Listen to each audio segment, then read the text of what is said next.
बिस्मिल्लाहिर्रहमानिर्रहीम। तमाम मोहतरम नाजरीन को अस्सलामु अलैकुम वरहमतुल्लाहि वबरकातुहू। मौजूद सामीन, एक दफ़ा का जिक्र है कि इस आलम रंग बू के एक खित्ते पर एक पुरजलाल बादशाह हुक्मरान था।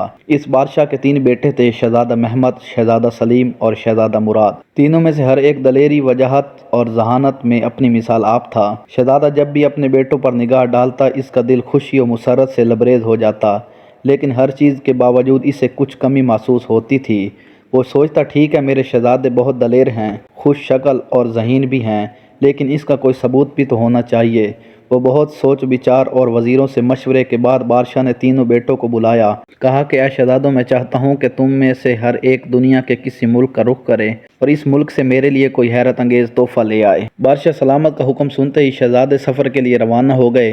शहजादा महमद ईरान के शहर शिराज पहुँचता है। एक दिन बाजार में वो एक कालीन फरोश की दुकान में दाखिल होता है। दुकान में इसे एक जादुई कालीन मिलता है। कालीन की यह खूबी होती है कि वो अपने ऊपर बैठने वाले को पलक झपकते ही किसी भी मुल्क पहुंचा देता है। दूसरा, शहजादा सलीम हिंदुस्तान पहुंचता है और यहाँ इसे तरह तरह के बाजार और सुनारों की दुकानें नजर आती हैं। घूमते फिरते वो एक हदिया फरोश की दुकान पर पहुंचता और गैर मामूली चीज दिखाने की फरमाइश करता है। ताजर इसे एक आईना देता है और ये आईना दूर दराज के हालात दिखाने की सलाहियत रखता है। शहजादा इसे खरीद कर बेहद खुश होता है और दिल ही दिल में सोचता है कि इसके भाई कभी भी ऐसी हैरत अंगेज चीज नहीं ढूंढ सकते। तीसरा, शहजादा मुराद बुखारा शहर में जाता है और एक आलिम से मिलता है। ये आलिम इसे एक अनार के दरख्त दिखाता है और कहता है, इस दरख्त के अनारों में कुदरत ने ऐसा करिश्मा रखा है कि जो भी मरीज इसे खाए वो कैसे ही मूजी मर्द में मुब्तला क्यों न हो, शिफा याब हो जाता है। शहजादा सलीम ये अनार लेता है और वतन वापसी के लिए रवाना हो जाता है। तीनों भाई पहले से तयशुदा मंसूबे के मुताबिक वतन जाने से पहले एक जगह जमा होते हैं और एक दूसरे को अपना तोहफा दिखाते हैं।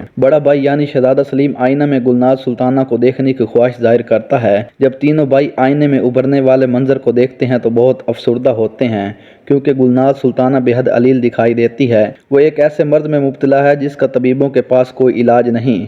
शहजादा महमद फौरन कालीन बिछाता है और तीनों भाई इस पर बैठते हैं और अपने मुल्क जाने का हुक्म देते हैं। थोड़े ही देर में वो खुद को अपने महल में पाते हैं और वक्त ज़ाया किए बगैर गुलनाज सुल्ताना के कमरे में जाते हैं और शहजादा मुराद फौरन अपने शिफा बख्श अनार का एक हिस्सा सुल्ताना को खिलाता है और अनार खाते ही शहजादी के चेहरे पर जिंदगी की लहर दौड़ जाती है। असल में तीनों शहजादे इस शहजादी को पसंद करते और इससे शादी करना चाहते हैं। आखिरकार ये फैसला शहजादी पर छोड़ते हैं और इससे पूछते हैं कि वो किस शहजादे से शादी करना चाहती है। गुलनाज सुल्ताना शहजादे महमद से पूछती है, शहजादे, जब से आप वापस लौटे हैं कि आपके कलीन में कोई तब्दीली आई है? शहजादा महमद कहता है, नहीं, कलीन में कोई तब्दीली नहीं आई। इसके बाद गुलनाज सुल्ताना शहजादे सलीम से यही सवाल पूछती है। शहजादा सलीम कहता है, नहीं, मेरा आईना भी वैसा का वैसा है। शहजादी गुलनाज सुल्ताना यही सवाल शहजादे मुराद से भी पूछती है। शहजादा मुराद कहता है, अरे खूबसूरत और ज़हीन शहजादी, मेरा अनार तब्दील हो गया है। अब ये पहले की तरह एक मुकम्मल फल नहीं बल्कि एक हिस्सा मैंने आपकी शफा के लिए इस्तेमाल कर लिया। शहजादी गुलनाज सुल्ताना अपने बुजुर्गों को मुखातिब करके कहती है, ऐ मेरे बुजुर्गों, आपने देखा कि शहजादे मुराद का तोहफा किस कदर बेनज़ीर कदर व कीमत वाला है। इसकी बदौलत मैं सेहत याब होकर दोबारा ज़िंदगी की तरफ लौट आई हूँ।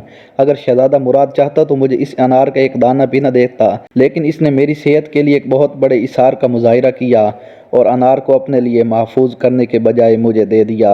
बहुत बड़ी कुर्बानी है। शहजादे मुराद को अपनी ज़िंदगी का हम सफ़र मुंतखब करती हूँ।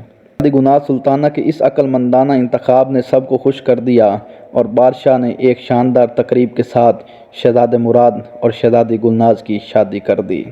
सामीन, इस कहानी से हमें सबक ये मिलता है, वही चीज़ असल कदर व कीमत वाली है जो इंसान को नफ़ा पहुँचाए और जिससे हमारे इर्द गिर्द खुशियाँ फैलें।